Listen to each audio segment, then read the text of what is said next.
Assalamualaikum warahmatullahi wabarakatuh. Hari ini kita bakal bahas problem yang mungkin banyak nih yang muncul ya di akhir-akhir ini. Terutama yang anehnya terjadi juga di mobil-mobil baru. Jadi kalau misalkan teman-teman tahu nih adanya kejadian kebakaran di mobil baru seperti yang berita ini Baleno ya, masih baru, bahkan masih plat putih atau plat putih merah ya, bukan putih yang baru itu, artinya masih dalam masa menunggu STNK asli. Nah itu sudah terbakar, ataupun banyak mobil-mobil lain yang jenisnya atau tahunnya ya bisa dibilang tuh belum lama gitu, seperti HR-V yang ini, kemudian XL7 juga termasuk ya. Nah jadi hari ini gue bakal bahas tentang masalah penanggulangannya nih ya, yaitu berkaitan dengan APAR tentunya ya, atau alat pemadam api ringan. Nah si APAR ini sendiri sebenarnya semenjak tahun 2021 itu sudah menjadi standar ya untuk mobil-mobil baru.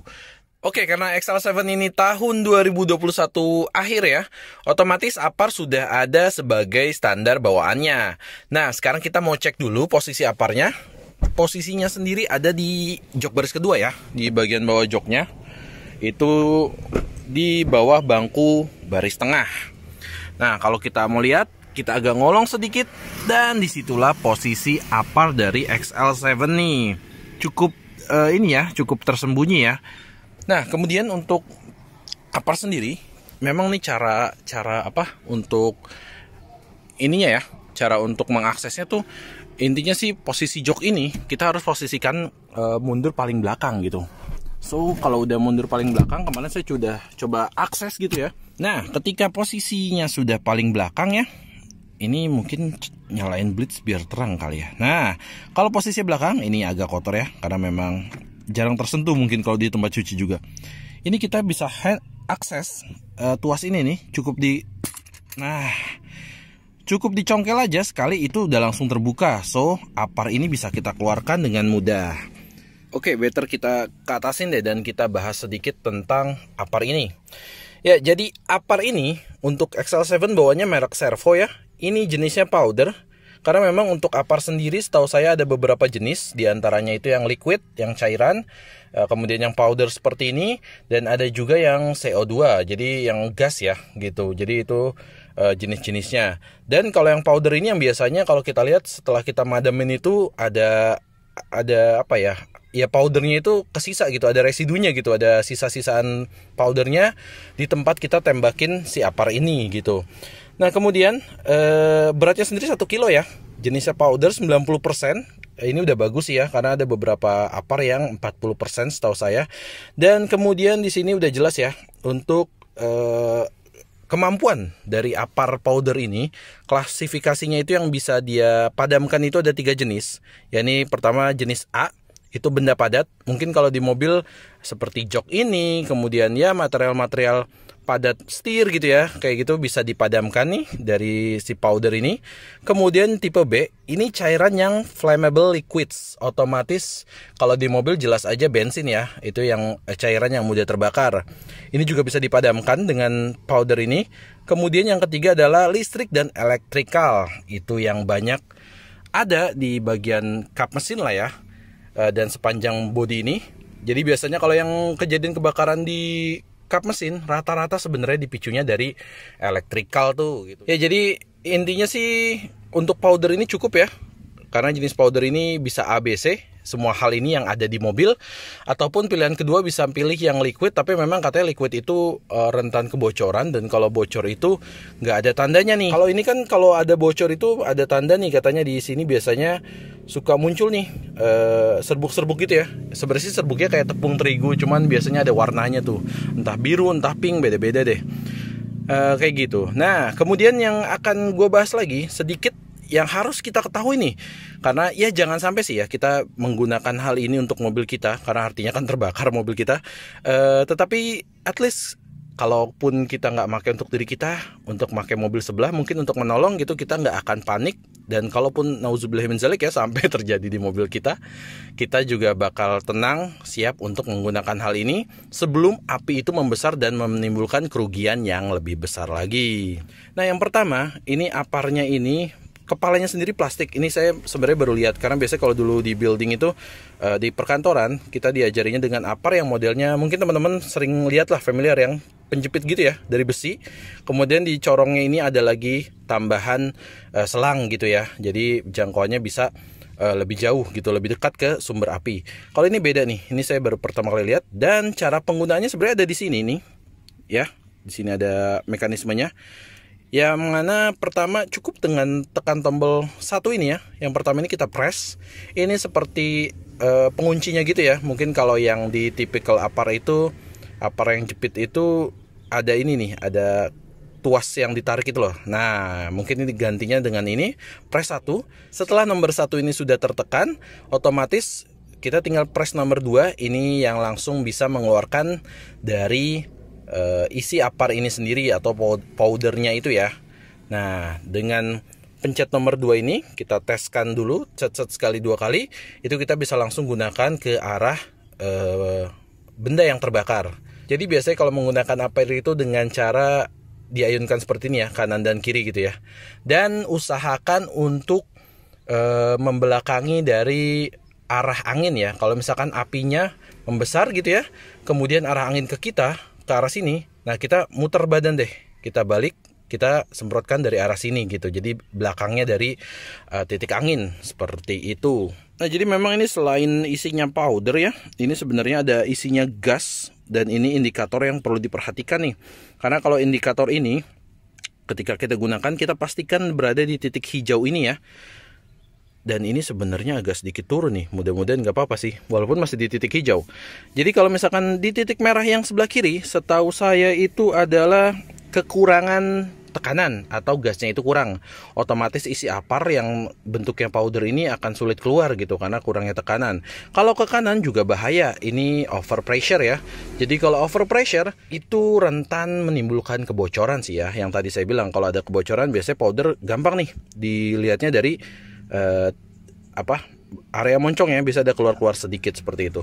Kalau yang liquid, nah itu yang bahaya sebenarnya, karena liquid itu nggak ada tanda-tandanya, tahu-taunya bocor dalam mobil, dan tiba-tiba karena sifat semua apar itu kan fungsinya untuk mengikat oksigen ya. Jadi kalau ya bayangin aja kalau liquid bocor di mobil, oksigennya nggak ada, keikat, kita bisa bisa kekurangan oksigen, bahkan sampai meninggal mungkin ya. Untuk naruhnya juga gampang ya sebenarnya, karena kan kita perlu mengecek nih si apar ini kondisi tekanan. Setahu saya juga ada expired dari powdernya. Jadi memang ya wajar lah kita untuk pengecekan sesekali seperti itu. Oke, sebelum kita taruh kembali, ini kita bakal lihat dulu ini posisi bracketnya ya. Nah, jadi ini yang penting di apar mobil, karena perlu bracket tambahan. Dan bracketnya untuk Suzuki ini sebenarnya langsung ngebaut ke body monocoque sih ya. Jadi seperti sifatnya cuman di karpet dasar ini, kalau bisa dilihat yang bludru ini, itu kayak dirobek, dibolongin gitu, membentuk kotak, dan bracketnya dibaut ke body langsung gitu. Kita taruh dulu deh. So, jadi kalau yang mau nambahin untuk Suzuki yang mungkin keluaran 2020, bisa meniru posisi yang sama ya, karena otomatis harusnya lubang bautnya juga tetap sama gitu. Nah, kalau untuk memasangnya sendiri supaya kelihatan nih ya, saya ubah posisi. Jadi pertama ini yang sebelah sini ya, kita angkat ke sini. Kemudian yang sebelah sini, ini kan ada dua bagian. Nah, yang kecil ini kita kaitkan ya. Kaitkan ke arah sini seperti itu. Bisa dilihat. Kalau sudah mengait seperti itu, tinggal kita tarik aja sekali. Nah, kurang lebih seperti ini. Nah, gampang kan jadi ya untuk pemasangan dan pengeluarannya. Dan ini juga nggak goyang sih.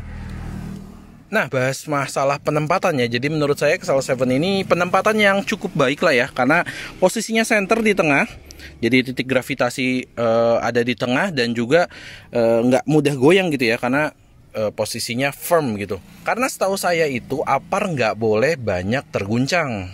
Ya, karena ada tekanan juga ya di dalamnya ya, takutnya khawatirnya bisa timbul kebocoran gitu. Jadi kalau misalkan beberapa mobil nih yang saya perhatikan itu malah ada yang di sisi kiri sini nih. Ini sisi kiri penumpang. Itu juga nggak bagus ya. Selain untuk akomodasinya terganggu, kaki penumpang terganggu, estetika juga nggak enak sih dilihat di situ. Dan yang ketiga juga, kalau pernah dibahas mungkin di YouTube lain, kalau misalkan ada crash gitu ya, crash dari depan, otomatis secara logikanya memang itu bisa jadi terganggu. Misalkan crashnya cukup parah, bengkok, otomatis nggak bisa dijangkau gitu. Kemudian kalaupun nggak parah, biasanya si pengemudi sudah panik, nggak mungkin baliknya ke arah depan lagi gitu loh, karena kebakarannya ya dari depan gitu loh. Ya, memang terlepas dari sumber penyebab kebakaran ya, yang banyak yang bilang kebakaran itu terjadi karena modifikasi. Yang pertama, modifikasi dari owner, biasanya modifikasi kelistrikan, baik itu lampu, penggantian klakson, kemudian penambahan aksesoris sebagainya yang butuh listrik, sehingga nyopot kabel dan proses pemasangannya kembali itu yang kurang baik atau kurang tertutup, itu yang bisa memicu kebakaran. Ya, memang secara awam yang saya tahu, sumber kebakaran di mobil itu lebih banyak dipicu oleh kelistrikan. So, kalau menurut gua, ketika beli mobil baru itu sampai masa warranty, better sih ngindarin untuk modifikasi masalah kelistrikan. Baik itu klakson, kemudian hal-hal lain lah ya. Walaupun ini nih, satu ini nih, sudah ada tambahan kan. Ini tipe beta, harusnya nggak ada e-mirror. Ini e-mirror tambahan yang brandnya nggak tahu apa ya. Beda lah dari yang resmi Suzuki. Cuman ini kan bawaan dari marketing, jadi dipasangnya di Suzuki. Gak tahu nih, harusnya sih ini masih jadi warranty. Gimana kalau teman-teman yang tahu, kira-kira ini masih masuk warranty dari Suzuki nggak? Karena dari marketing plus kedua pasangnya di bengkel Suzuki. Jadi sebelum mobil di unit diterima gitu ya. Nah, kemudian lanjut, jadi memang kelistrikan itu rentan. Kalaupun mau memodifikasi, better sih untuk masa warrantinya masih ada, mendingan modifikasi yang sekedar velg dan lain sebagainya yang nggak ada sangkut paut sama kelistrikan. Kalaupun misalkan tetap pengen ada masalah kelistrikan, pastiin aja bengkel tempat kalian modif bener-bener concern masalah kabel-kabelnya ya. Artinya ketika dia potong kabel dan dipasang kembali, disambung kembali, itu bener-bener tercover dengan baik, nggak ada yang bisa menimbulkan percikan api. Itu aja sih paling. Ya, pada akhirnya semoga kita semua terhindar dari yang namanya musibah kebakaran di mobil kita, karena itu pasti menimbulkan kerugian yang cukup luar biasa ya. Apalagi kalau sampai semua bagian mobil kita itu hangus semua. Nah, maka dari itu pentingnya untuk mengetahui posisi apar kita di mana, kemudian bagaimana cara memfungsikannya sehingga kita bisa tenang tuh ngadepin musibah kebakaran. Kalau misalkan musibah tersebut itu biasa kan dimulai dengan api yang kecil ya. Ketika api kecil, kita bisa berusaha untuk menghindari kerugian yang lebih besar. Walaupun kalau api besar, saya yakin sih untuk ukuran apar 1 kilo itu gak akan sanggup untuk memadamkan api yang besar. Tapi kalau misalkan api-api kecil yang sudah bisa kita lihat, yang sudah bisa terdeteksi, kita bisa langsung menggunakannya seperti itu. Dan bagi gue sendiri, gue selalu menghindari untuk modifikasi kelistrikan yang berlebih ya ketika masih masa garansi, karena kalau ada accident biasanya kalau sudah ada modifikasi itu nggak akan, prinsipal juga pasti bilangnya ya ini karena ada modifikasi seperti itu. Dan menurut gue untuk mobil yang di bawah tahun 2021 nggak ada salahnya juga pertimbangkan untuk siapkan budget, disisihkan untuk pembelian apar yang bisa kita tempatkan di mobil kita. Kalau gue cek tadi yang merek yang tadi ya, Servo dengan berat 1 kilo, memang harganya cukup lumayan, itu di 1 juta. Kalau di marketplace ya, bisa dicek sendiri. Ataupun mungkin bisa coba brand-brand lain, tapi tentunya tetap memperhatikan faktor regulasi dan safety yang ada ya. Artinya jangan sampai beli apar tapi yang bahkan nggak bisa memadamkan api itu sendiri, misalkan terlalu kecil gitu ya untuk beratnya gitu. Dan kemudian yang kedua, isinya sendiri juga diperhatikan, yang tadi dibilang ada jenis-jenisnya, disesuaikan dengan kebutuhan bro-bro sekalian gitu. Jadi nggak ada salahnya ya untuk mobil yang tahun 2021 ke bawah. Kalau misalkan mobil-mobil yang masih keluar beredar sampai sekarang tapi tahunnya di bawah 2021, tinggal beli bracket yang sama dan penempatannya bisa disamakan ya dengan yang baru. Mungkin kalau yang mobilnya memang di bawah tahun 10 tahun mungkin yang sudah tidak beredar barunya, yaitu bisa dipertimbangkan dicari titik bracket yang pas disesuaikan dengan mobil-mobil kalian gitu. Oke, sekian aja videonya. Terima kasih telah menonton. Jangan lupa like video ini kalau kalian suka, dan gak lupa juga di klik tombol subscribe-nya, diaktifkan loncengnya, serta di-share ke teman-teman kalian. Sekian aja video kali ini. Wassalamualaikum warahmatullahi wabarakatuh.